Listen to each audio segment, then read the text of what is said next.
Buenos días a todos, bienvenidos a esta nueva emisión de su canal Innovation.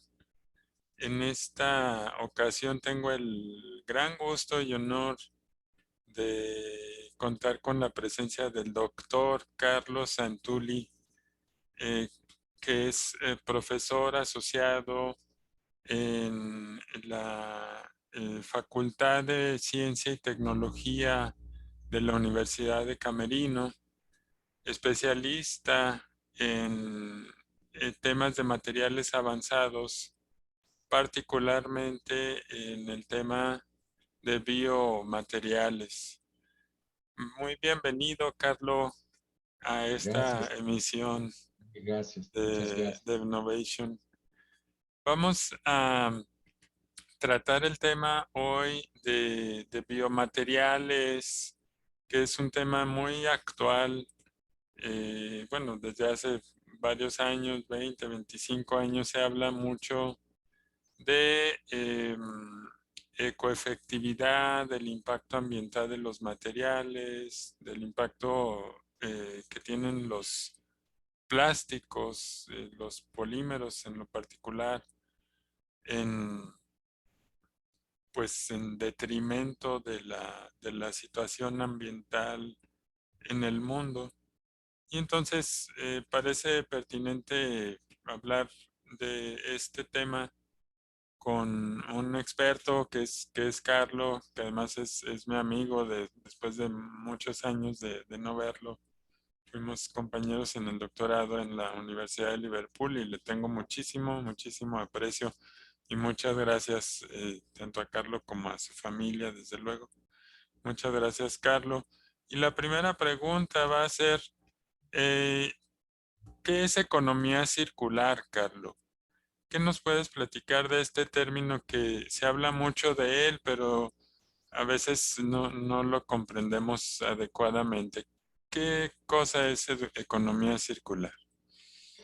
Economía circular es, la primera cosa es de no producir residuos.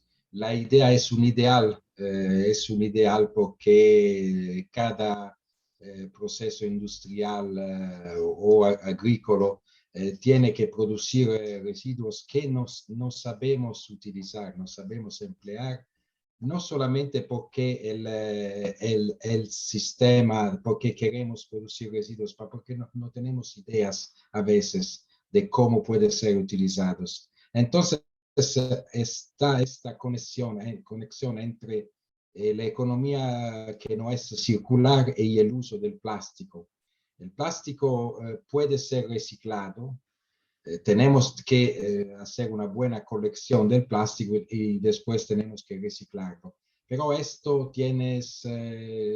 está limitado porque hay plásticos que no se pueden tratar porque no van a devenir líquidos, entonces no se pueden realmente reciclar desde un punto de vista térmico y no se puede hacer otros productos. Y además hay el hecho que el plástico se reduce mucho de valor y de peso cuando lo vamos a tratar térmicamente en temperatura, entonces no es tan fácil. Y la idea es de empezar a pensar lo más posible sobre todos los residuos que tenemos, porque ahorita hay también una responsabilidad del productor de curar sus propios residuos y de buscar medios para ideas para poder hacer otros productos o la necesidad de hacer un producto, porque nosotros, el problema que, por qué no llegamos a la economía circular es que pensamos que cada empleo está conectado a la necesidad de producir mucho más y siempre y un aumento de producción que no es sostenible. tenemos que producir menos, hacer más servicios, más personas empleadas en los servicios y hacer algo con los residuos que tenemos. Y esto es por eso que empecé a interesarme en la economía circular, porque también cuando estuvimos en Liverpool estabas trabajando con el UTE, sí, sí, sí. Y esa es una fibra natural que podía reemplazar, por ejemplo, las fibras de vidrio.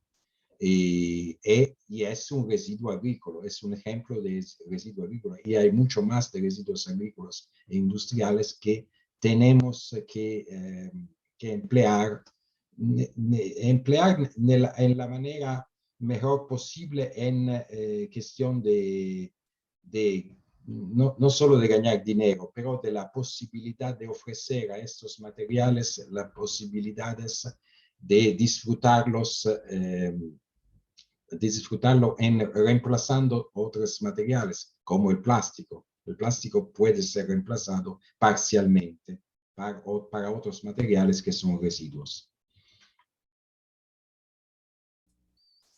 Sí, Sí, Carlos, muchísimas gracias por el comentario. Yo creo que nos has descrito muy, de manera muy concisa el concepto de economía circular y que finalmente involucra actividades en toda la sociedad, tanto en la actividad industrial como en la actividad doméstica de nosotros como personas en nuestras casas, en nuestros pequeños comercios.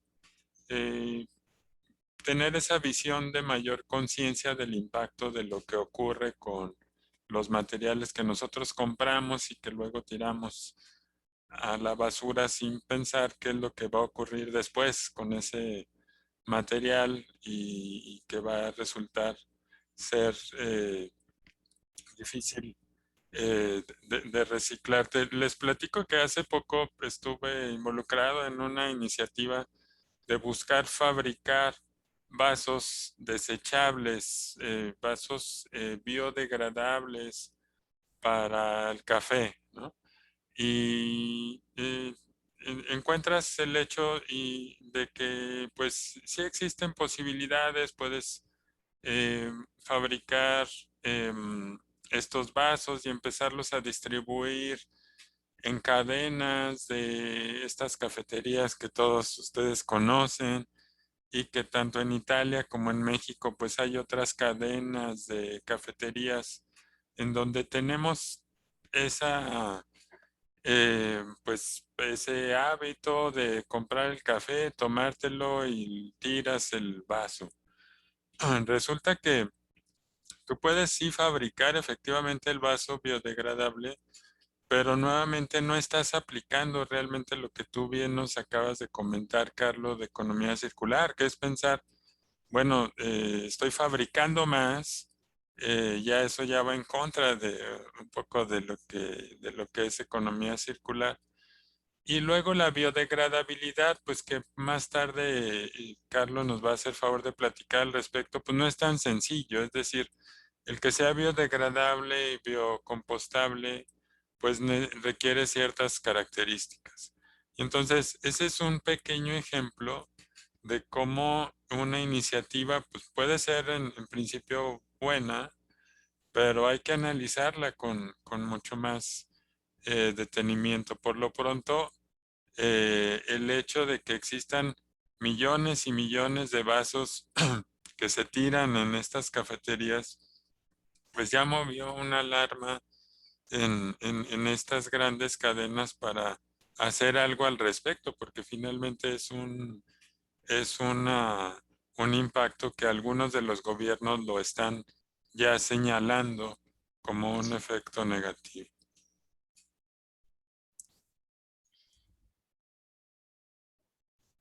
sí. Y otra de las cuestiones que quisiéramos consultar, Carlos, es qué es esto de química verde, porque muchas veces al hablar de química, nosotros, pues se diría en México, satanizamos, ¿no? Es decir, decimos, pues es que todo lo que venga de química es malo porque finalmente pues la química sintética o la derivada del petróleo pues tiene todos los efectos que observamos. Y recientemente se acuñó o se identificó este término de química verde para señalar pues un tipo de procesos químicos que podrían ser un poco más mm, benéficos o de menor impacto al ambiente. ¿Qué nos puedes comentar, Carlos, al respecto, por favor? Gracias. Sí, química verde es la posibilidad de producir algo empleando otra vez las residuos de las plantas o de la fermentación de los azúcares, por ejemplo. Se puede hacer un combustible que es que puede reemplazar el petróleo como el etanol, y entonces no es no es tan difícil como idea, como concepto la química verde, pero a veces vamos encontrar muchas dificultades porque tenemos que cambiar el método. Por ejemplo, si hacemos bioplástico con el almidón de maíz y si cultivamos el maíz para hacer el bioplástico, no es tan verde. Finalmente el plástico puede ser verde, pero finalmente nos vamos a emplear algo que puede ser comida para hacer plástico, que a veces no es también tan necesario. Y como estabas platicando sobre el café, el avantaje es que tenemos el residuos del café y podemos hacer vasos para consumir otra vez el café con los residuos del café mismo. Pero el problema es que vamos también a habituar a las personas que cada vez que toman un café hacen un residuo de un vaso. Entonces es un problema que no va a reducir los residuos y va a aumentar los residuos, porque si lo que se pasa es que si sabemos que es verde, consumamos más porque la idea que estabas diciendo de satanizar la química, como es química verde, no la satanizamos más, pero consumamos, gastamos y el desperdicio va a aumentar. Y eso es un problema. Como la cuestión de la biodegradabilidad. La biodegradabilidad tiene que ser necesaria. Hemos visto en el ámbito del design, por ejemplo, que van a proponer las maletas biodegradables. Una maleta no puede ser biodegradable porque la vas a emplear para años y es un producto muy durable y que puede ser, tú lo puedes reparar también. Y entonces a veces, si no lo haces de una un solo coque de plástico, si lo haces de manera más flexible. Eh, entonces es importante también de reducir el gasto. Es importante que la química verde ha estado muy importante para empezar a contestar algo sobre cómo son hechas las cosas, el plástico, qué materiales empleamos para hacer algo. Y entonces ha estado muy importante, por ejemplo, porque en cada casa, por ejemplo, empleamos muchas resinas, ahorita se emplea muy poca madera en los móviles, pero se emplean muchas resinas que no son sostenibles. Entonces, reemplazar estas resinas con resinas verdes es una buena idea. Hay resinas de óleos alimenticios que son interesantes, pero la prestación de estas resinas no son al nivel de las resinas plásticas tradicionales. Pero yo pienso que la química verde se va a difundir y es importante para una cuestión de pensar a los productos químicos que pueden ser desarrollados del material cuando durante el servicio del material, especialmente cuando el material dura muchos años, hay la posibilidad de que se desarrollan muchos como dioxinas, formaldehído y a muchos ha estado muchas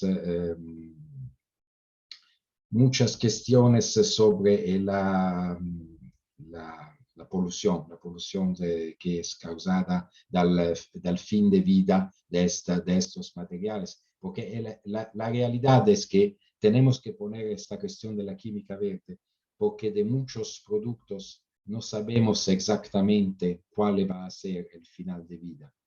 Como para las baterías de los automóviles. Tenemos que reemplazar,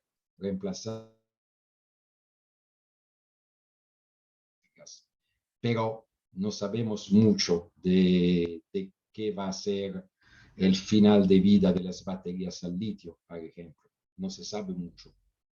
Y si es un mercado muy pequeño, no hay muchos problemas. Pero si el mercado se va a expandir, entonces si tenemos millones de coches eléctricos a fine vita, no sabemos exactamente cuál va a ser el escenario. Entonces la química verde pone estos problemas. Si podemos hacer algo más verde, entonces tener menos problemas al final de vida. Sí, Carlos, muchísimas gracias. Yo quisiera compartir y que Carlos nos ayude también a conversar un poco del siguiente tema que es, hemos escuchado hablar de biodegradabilidad, de polímeros biobasados, de inclusive polímeros compostables. Y para darles un poco más a la audiencia, probablemente ya estén viendo una tabla en Excel en donde está un listado de materiales. No lo vamos a ver a detalle, no se trata de una clase de materiales, de biomateriales, pero en esta conversación nos puede ayudar un poco platicar el hecho de que existen eh, un buen número de materiales a lo largo de 10 o 15 o 20 años que han estado en el mercado y que podemos caracterizar como biobasados o biodegradables. Es así el caso del ácido poliláctico, del polihidroalcanoato, del polibutén succinato, y están viendo varios otros que tienen una característica de si son biobasados o son biodegradables y que tienen una derivación, como bien comentaba Carlos, que pueden derivarse de algunos materiales naturales tales como el maíz, la caña de azúcar, aceites vegetales, como lo comentó Carlos, la papa, el aceite de palma, y varios de estos pueden ser derivados de residuos de la industria agrícola. Y en México, pues, como en varios otros países de Latinoamérica, pues estos materiales se encuentran relativamente fácilmente. ¿Qué nos puedes comentar, Carlos, acerca de un material que es biobasado o que es biodegradable o que puede ser las dos características y ahora también este tema de que puede ser compostable, que son 3 características que a veces a lo mejor se dan al mismo tiempo o a veces no. Adelante, Carlos, por favor. Gracias. Muy gracias, Fernando. Sí, son tres términos que van un poco a confundir las personas, biobasado, biodegradable y compostable, porque no son sinónimos. Y es claro que biobasado es cualquier material que deriva de algo agrícola y especialmente de los residuos y cualquier material que es biobasado puede ser, normalmente es biodegradable, pero pues puede ser muy lento en biodegradarse. Entonces no va a ser compostable, porque si la biodegradación en general es algo que en principio es negativo para los materiales. Cuando empezamos a estudiar, hay muchos años, si algo puede ser atacado para los bacterias, para la humedad o para el sal, es algo que no es en general positivo. Pero puede ser positivo si es bastante rápido que el material puede ser utilizado, empleado en agricultura. Y hay leyes y hay normas que establecen que el hecho que es bastante rápido y tiene una curva de biodegradación que es capaz de no crear problemas con el compost, que es el residuo agrícola normal de las actividades de los animales y agrícolas. Entonces, yo tengo dudas sobre estas cosas, porque en general no podemos producir compost, no podemos hacer todos materiales compostables porque no hay necesidad de hacer todo este compost. Pues hay otra cosa, que la biodegradabilidad es positiva cuando el servicio del material y del objeto que vas a producir es pequeña, no dura mucho. Si tú tienes un servicio como un embalaje, por ejemplo, tú vas a poner el packaging. Un packaging puede durar el tiempo que tienes a transportar el producto al supermercado o y a comprarlo. Entonces no tiene que ser muy largo este tiempo. Para productos que tienen un tiempo más largo, por ejemplo, si hacemos pedazos para el automóvil, tenemos que hacer un tiempo más largo de servicio, entonces la biodegradabilidad puede ser un problema. Ahora, un elemento que es interesante ahora es la introducción de este plástico bactérico, que es producido para los bacterios. Y en final de vida, los mismos bacterios o otros bacterios pueden pueden consumir este plástico, entonces degradarlo y mineralizarlo. Va a devenir inerte y no crea problemas para el suelo, para la tierra. Lo podemos poner y descargarlo sin muchos problemas. Y es algo que se está desarrollando, el hecho del plástico bactérico. Hay problemas de costo, porque costa mucho en respecto de plástico producido de productos agrícolas, de residuos agrícolas. Pero es interesante porque hay la posibilidad de tener, hay bacterias o gusanos que puedes atacar el plástico, también el plástico producido del petróleo. Hay un gusano en particular que va a atacar el poliestirene. Y el poliestirene en particular expandidos el styrofoam, que es un gran problema como el poliuretano que es la mayoría es empleado muchísimo en el packaging y en muchos sectores como el automóvil, el aeroespacio también, porque todas las sillas de los automóviles son hechos en el interior en poliuretano. El poliuretano no es reciclable. Entonces, en estos casos puede ser interesante que tú tienes bacterias que van a consumir al final de vida tu material.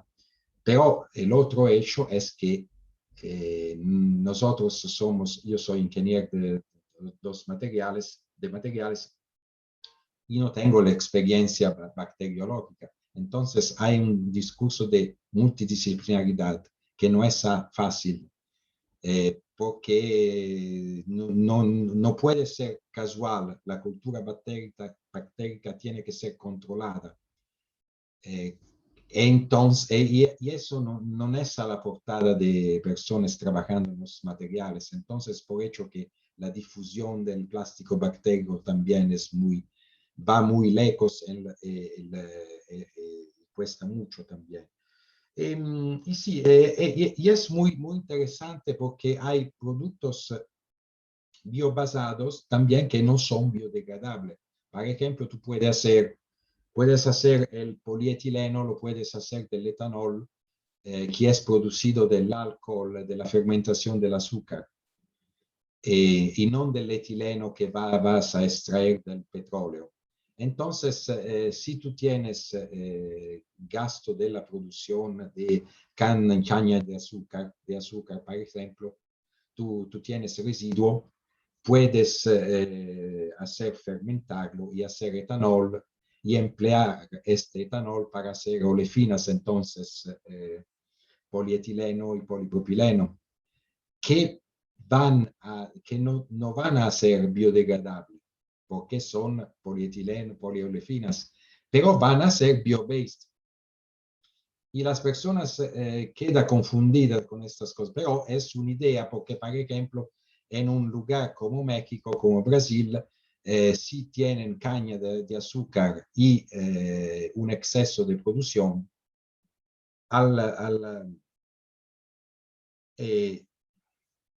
no pueden no importar petróleo para producir plástico, ma emplear el residuo de caña de azúcar para producir plástico.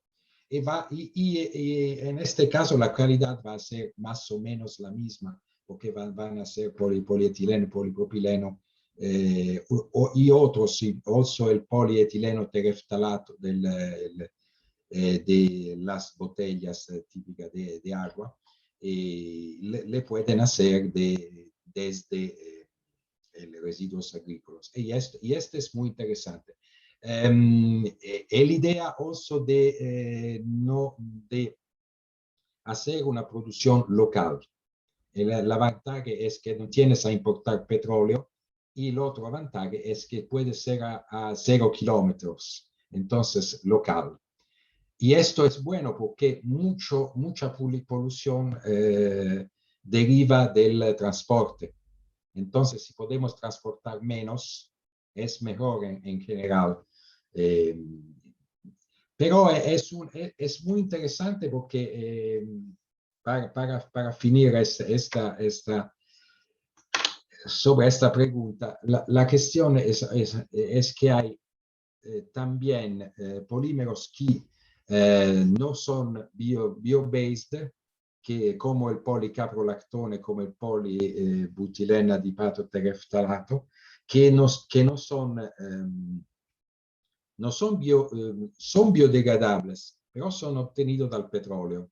Entonces la situación es casi bastante complicada. Y creo que la cosa importante es de de hacer mucha información sobre estas cosas y de ver las diferentes opciones eh, para ser más sostenible y para gastar menos, porque el problema es que, por ejemplo, el ácido poliláctico se ha difundido mucho en el mercado, pero no tienes propiedades que son comparables a lo del polietileno. Por ejemplo, en Italia empleamos al supermercado, empleamos bolsas que son hechas de ácido poliláctico o de derivados del almidón, pero no son la resistencia especialmente alla fuerza de talle, no están, no son tan fuertes, no se como ingeniero, el ácido poliláctico se puede elongarse para 15%.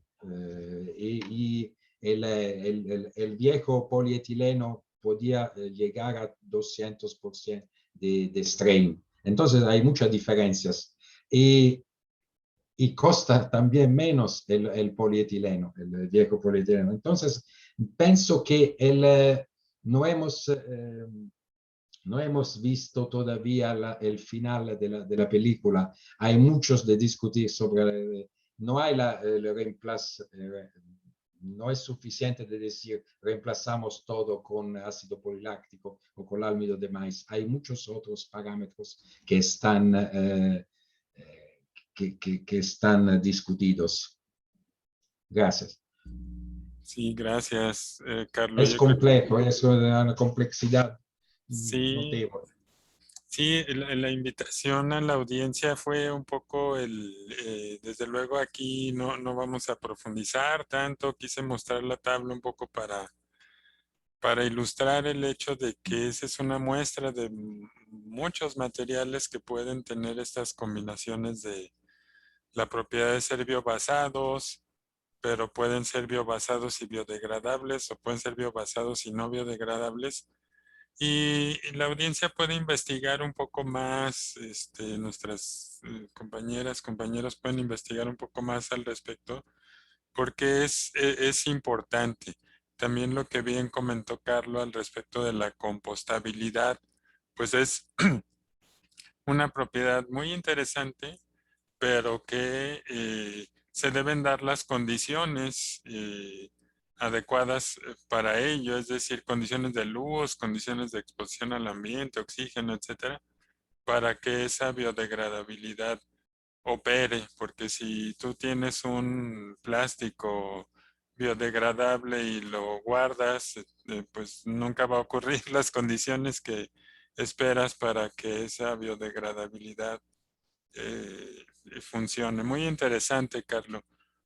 Y una cuestión asociada a este tema, pues desde luego es la economía, y lo has mencionado, Carlos, a lo largo de la entrevista, porque finalmente hablamos de productos que son industriales, que se fabrican a nivel masivo de miles de millones de unidades. Y la pregunta sería, ¿le conviene a un empresario o empresaria emplear estos materiales en su fabricación? ¿O qué reflexiones hay al respecto? Porque tú bien mencionaste y acabas de mencionar el caso del ácido poliláctico, que es más caro que un material derivado del petróleo. Y entonces la decisión muy directa de un empresario puede ser, pues no lo produzco porque no es rentable. ¿Qué comentarios nos puedes dar al respecto de este asunto de la rentabilidad actual y futura de utilizar eh, bioplásticos? Adelante.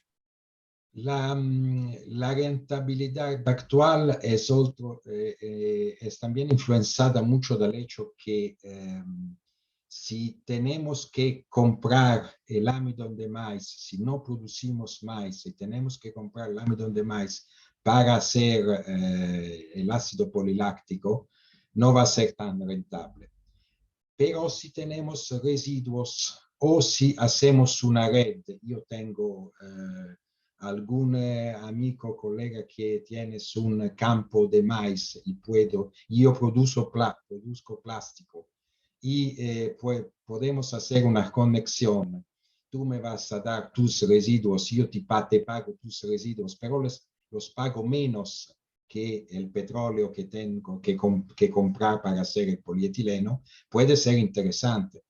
Y es un discurso también de responsabilidad del productor que va a ser más y más importante también en Europa.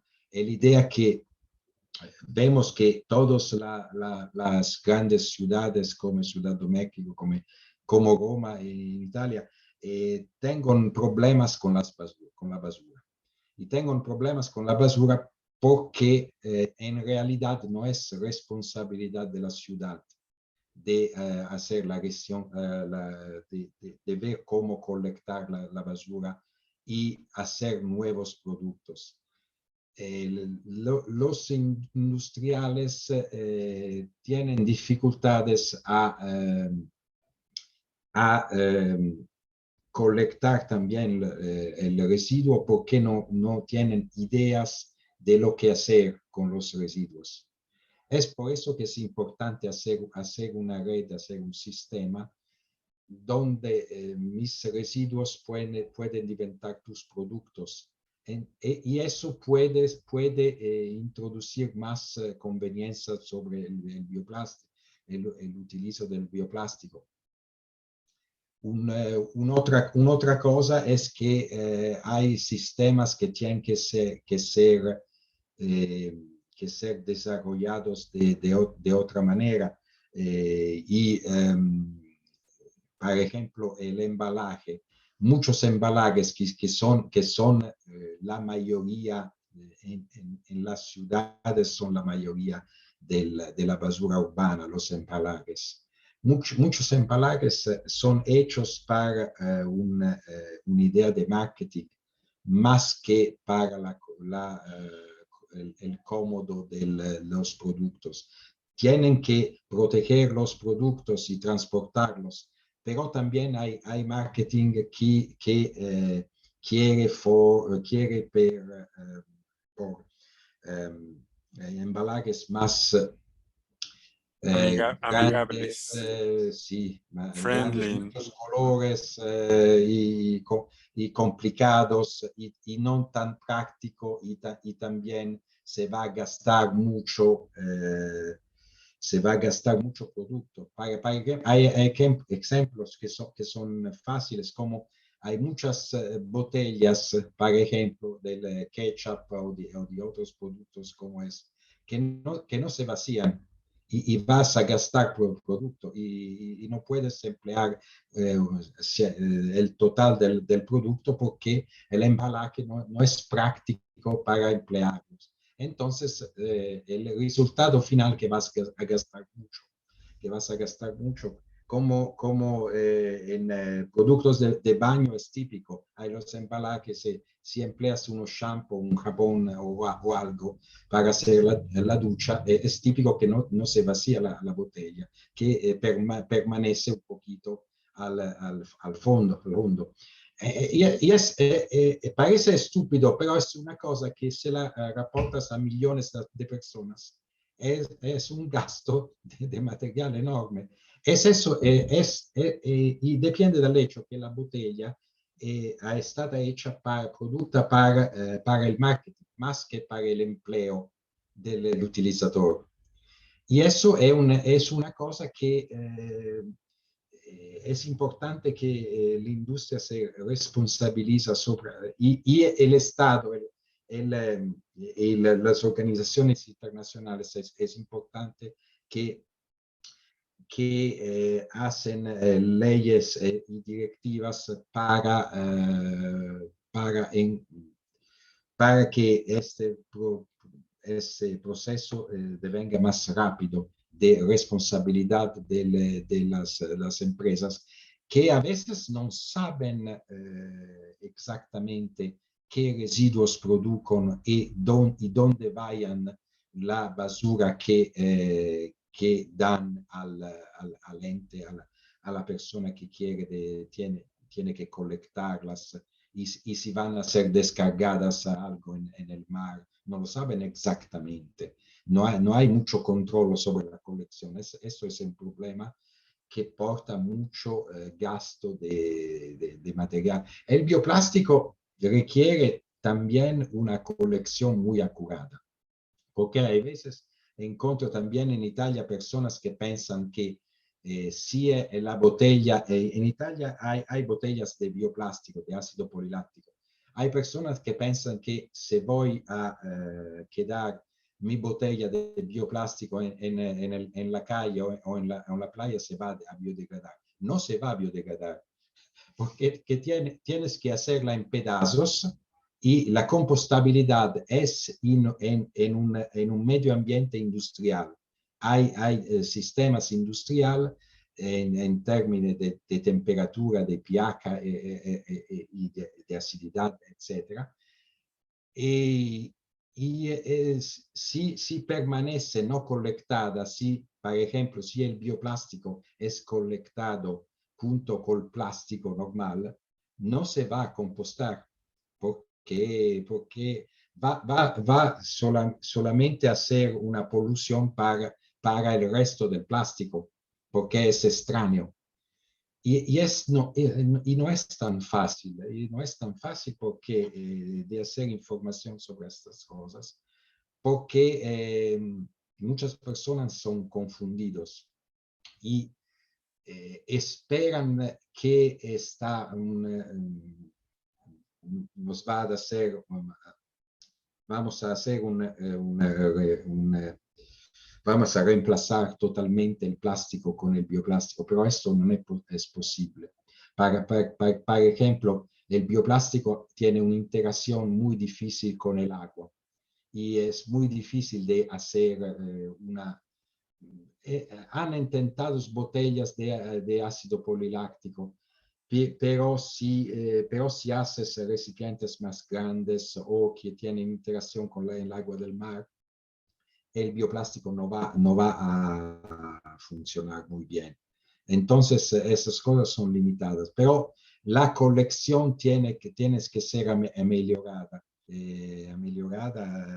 Ahora en Europa están intentando también de hacer la colección de las fibras textiles, porque tenemos muchas ropas son también descargadas y son todavía nuevas y pueden ser reutilizadas y es muy difícil. En Italia la industria que produce más, una de las industrias que produce más residuos es la industria textil, porque se emplean muchas fibras diferentes, se emplea mucho poliéster que no es tan fácil a reciclar y entonces hay mucho trabajo adelante.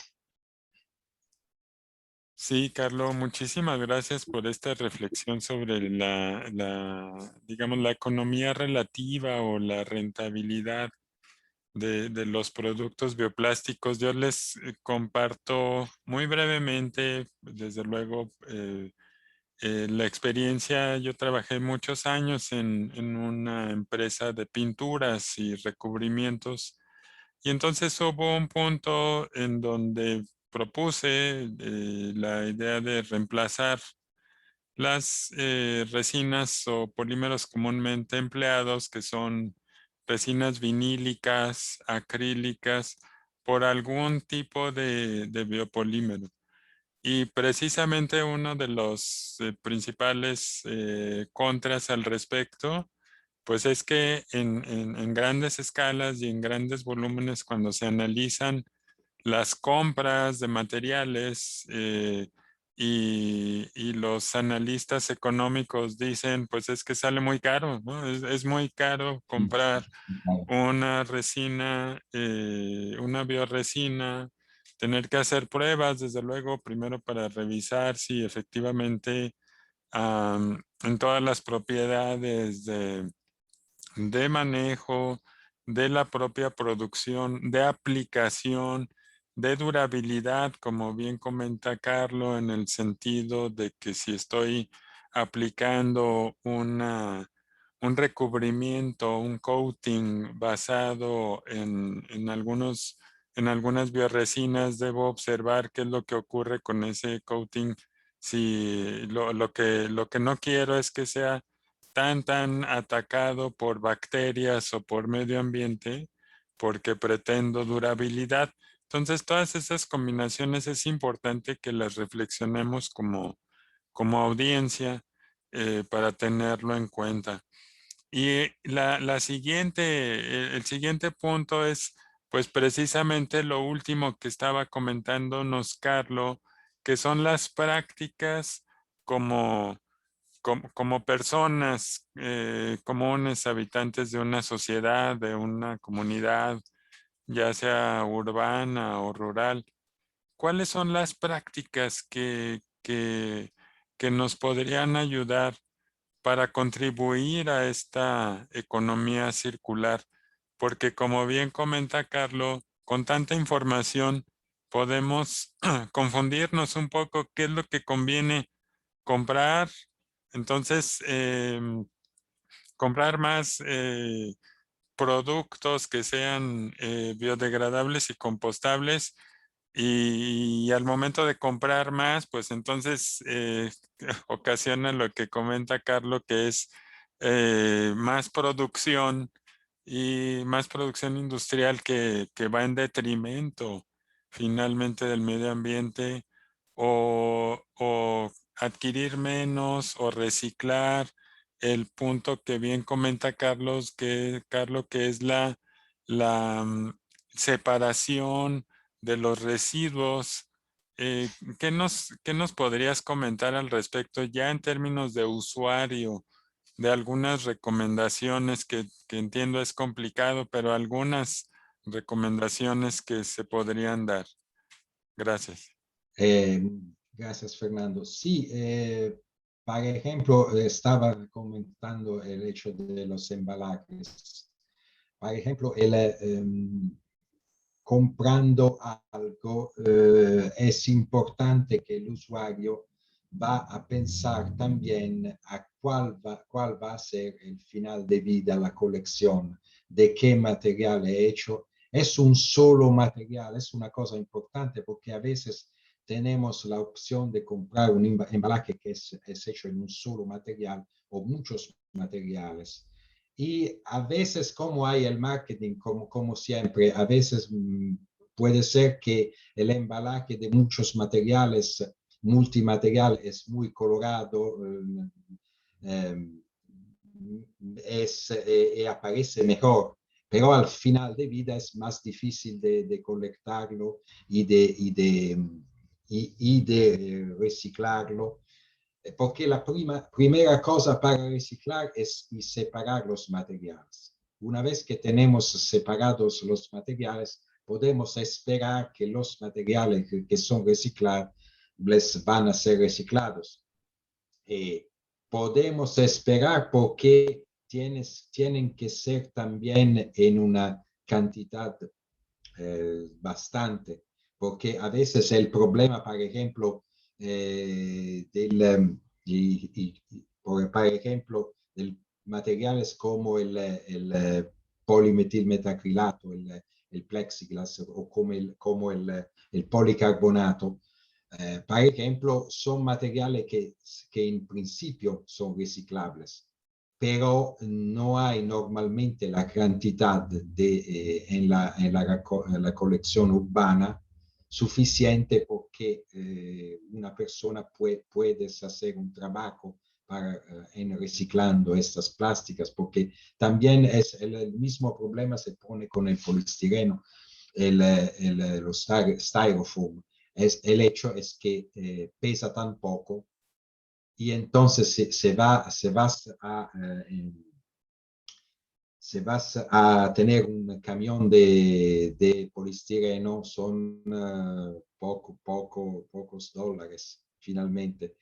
No puedes pagar un sueldo en reciclando eso. Entonces es importante de seleccionar materiales que son reciclables. Y otra cosa es que ahora es importante para los residuos eléctricos y electrónicos, el waste from electronic and electrical equipment, es muy importante de ver si podemos reparar algo para el teléfono celular, por ejemplo. Hay teléfonos muy difíciles a reparar y otros que lo son menos. Por ejemplo, porque si puedes extraer la batería del teléfono, es una cosa que,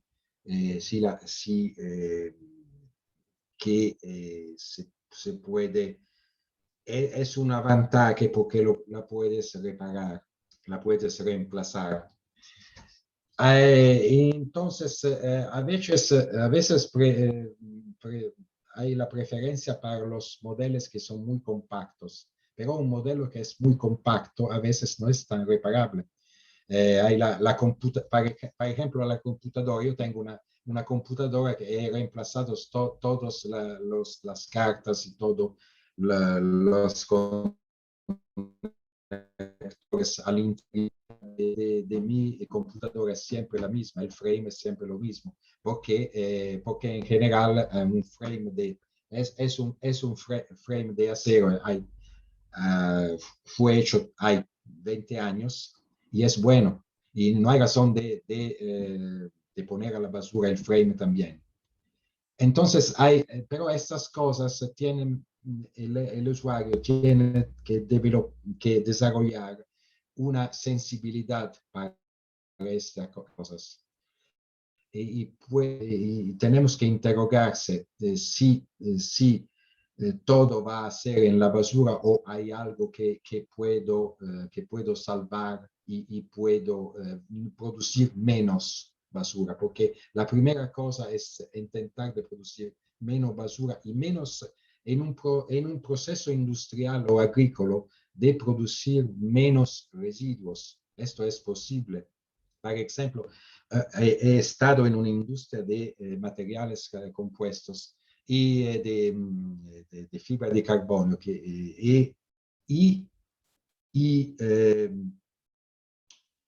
todavía hacen muchos residuos de film de polietileno, por ejemplo, que van a poner en los moldes y todavía le ponen mucho a la basura y estaban contestando ideas para emplear el film de polietileno, porque le sirve solamente para el molde, para preparar el molde, y no es algo que es particularmente estructural. Entonces, el típico ingeniero de los materiales va a no interesarse a esto material. Si estoy produciendo fibras de carbono y epocídica, no es importante. Pero finalmente esta es basura, esto es dinero que no voy a ganar, que voy a gastar para que algo me porte a la colección mi polietileno, film de polietileno. Entonces, las industrias empiezan a pensar si pueden gastar menos y se pueden gastar también menos dinero en materiales que no representan el centro, el core de su actividad, porque es fácil, eso ocurre también en la agricultura, en el sector agrícola. Por ejemplo, si tú produces piñas y tu core business es el fruto y hay fibras, hay hay todo un mundo de otras cosas que puede hacer. Pero si te concentras demasiado sobre tu principal objetivo, el final es que va a producir mucha basura y va a gastar mucho dinero. Entonces, tenemos que desviar un poquito desde nuestro objetivo principal. Las fibras naturales ahora que se están difundiendo muchísimo son el coco y la piña y el bambú, pero hay muchas otras cañas que el bambú que pueden ser empleadas. Y el coco y la piña se están difundiendo muchísimo porque son productos principales que tienen un valor muy alto porque hay la industria, son conectados con industrias de los zumos, con industria de chocolates, entonces se puede ganar mucho dinero. Pero es importante que tenemos ideas también por los otros productos, los byproducts en inglés. Por ejemplo, hay textiles que son hechas de las fibras de piña, el piñatex, por ejemplo, pero ahorita están intentando hacer textiles también de la corona que está arriba del fruto de la piña. La corona tiene hojas que son más pequeñas, pero es una otra posibilidad. Entonces, para reconectarse a lo que estuvimos diciendo al comienzo, esta es economía circular. Economía circular quiere decir que yo tengo mi planta de piña y puedo disfrutar todo, también las hojas más pequeñas, yo puedo disfrutar todo.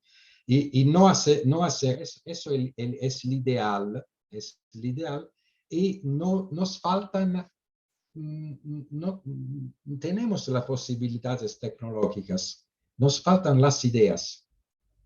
Es mucho importante porque tú haces el textil de piña y después tienes que hacer ropas, por ejemplo, tienes que conectarte con otras personas que tienen ideas de design, por ejemplo, para abrir el mercado a tu producto. Es fácil abrir el mercado a la piña porque todas las personas en el mundo conocen la piña, conocen la nuez de coco, pero es más difícil convencer a una persona que se puede poner una ropa de piña, de textil de piña. Es más difícil. Es eso que es el paso que tenemos que hacer. Sí, Carlos, muchísimas gracias por esta descripción. Realmente son temas muy, muy apasionantes y muy interesantes y de muy alto valor. Y la última pregunta, pues es la obligada y tiene que ver sobre el futuro. Hablamos de que todos estos movimientos al respecto de economía circular, bioplásticos, fibras naturales, lo comentaste muy bien al respecto de la piña, del coco, del bambú, del yute que tú has estudiado por muchos años como reforzador para materiales compuestos que se pueden emplear fibras que reemplacen a la fibra de vidrio. Pero hay, como bien dices, puede haber tecnologías, pero hay trabajo en medio por hacer trabajo creativo, de crear ideas al respecto. ¿Y cuál podría ser algo de tendencia que podríamos ver en 10 o 15 años o 20 años al respecto de los materiales? Y yo también quisiera agregar el punto para la audiencia de que también estamos siendo bombardeados con el concepto nano, ¿no? De ahora todo es nano y nano nanocompuestos y nanopartículas embebidas en ciertos materiales, y ahora entonces eso complica la situación porque ahora tienes nanocosas embebidas en ciertos materiales. Eh, ¿Cómo ves la tendencia, Carlos, a 15, 20 años de esto? Sí, sí podemos hablar de que podemos llegar a ese ideal de manejar pues materiales más benéficos al ambiente, menos impacto en la contaminación del aire, del suelo. ¿Qué nos puedes comentar, Carlos? Gracias. Gracias, Fernando. De los biomateriales ahora es que no estamos diseñando, dibujando todo el ciclo de vida de los biomateriales. Y como estabas platicando, el hecho del nano va a complicar la cuestión, porque depende mucho para ejemplo, del tipo de nanomaterial que vas a poner. Porque si es un nanomaterial que es biodegradable, puede no ser un gran problema al final, o que es inerte, como nanocerámicos, nanoclay, puede no ser un gran problema. Por ejemplo, pero el grafene, que es muy difundido, tiene el problema que al final de vida no sabemos exactamente cuál va a ser el riesgo de contaminación. Y un importante problema es también el hecho de poner juntos diferentes materiales en una situación de complejidad, de hibridización, van a poner muchos materiales juntos que al final no son tan fácil a colectar y a reciclar. Lo que voy a pensar es que mi impresión es que la compostabilidad de los materiales, va a ser una cosa importante, pero es limitada al embalaje y al uso muy rápido y por una vez del objeto, como estabas contestando de la copa de café. Y lo que va a ser más importante es esta interacción bactérica, la producción de plástico con los bacterios y la destrucción de plástico con los bacterios, la mineralización al final, porque hemos visto que hay bacterias que pueden también comerse el plástico de los producido dal petróleo, entonces el plástico tradicional. Porque una cosa que está más clara, es más clara, es el hecho que no podemos pasarnos del plástico tradicional. El plástico tradicional no puede ser reemplazado para eh, aplicaciones estructurales. Y hay plásticos que funcionan muy bien, como resinas, estabas contestando sobre bioresinas, y hay el bioepoxídica, por ejemplo, que puedes producir del aceite de soya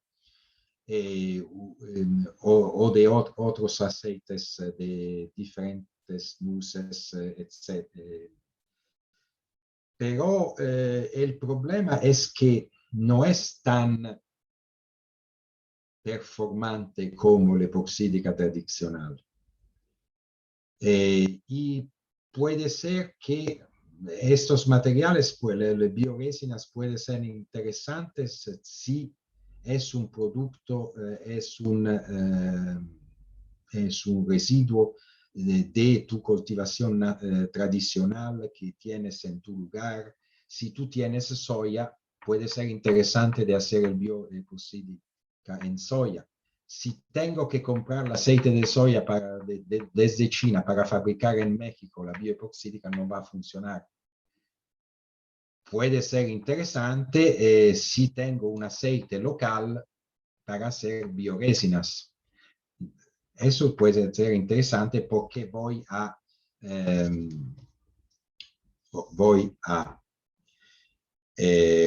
resolver un problema que una persona que está produciendo este aceite tiene. Por ejemplo, no tienen más mercado y puedes interesarse a producir resinas. Entonces, sí, para concluir, para terminar, puedo decirte que yo veo muy prometente el hecho de los bacterios, del uso del empleo de los residuos y del hecho del regresar a 0 kilómetros, a la producción local cuando posible. Es una cosa que en la comida es ahora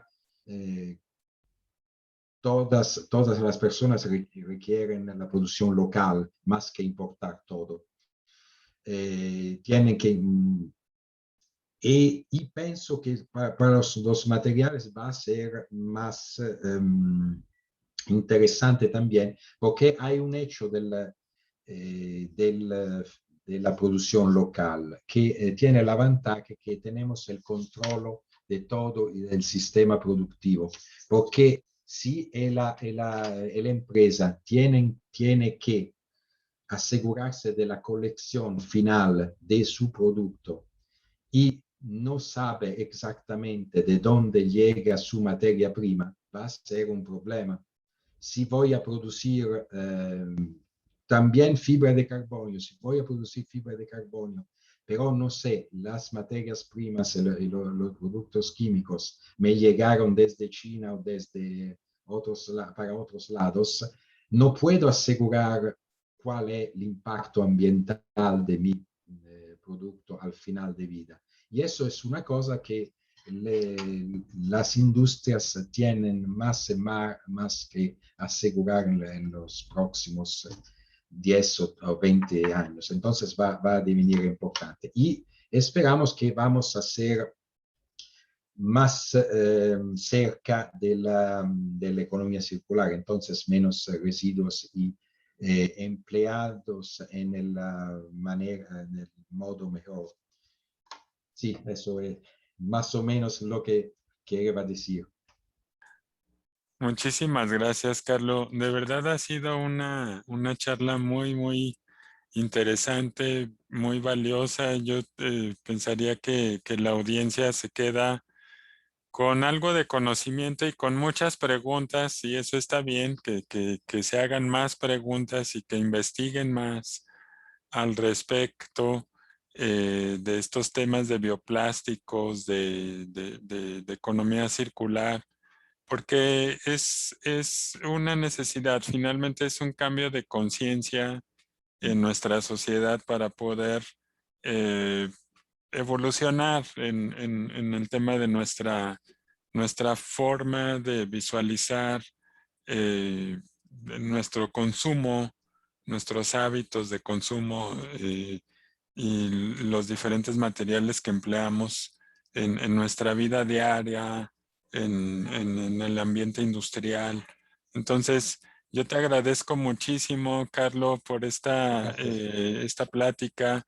Yo creo que ha sido muy valioso. Voy a dejar en la descripción del video el correo del doctor Carlos Santulli para que si personas tienen alguna inquietud o pregunta, pues que por favor Carlos nos haga favor de responder. y pues esperemos, porque apenas empezamos con el tema y creo que hay varios temas importantes a tratar, como el tema de las fibras naturales, abordarlo un poco más, Sí, y algunos otros temas. Y si tú estás de acuerdo, Carlos, pues continuamos en una siguiente ocasión con mucho gusto, sí, platicando. en una siguiente ocasión. Muchas gracias, Fernando. Muchísimas gracias. Hasta luego. Hasta luego Hasta a luego. todos. Gracias. Bye, bye.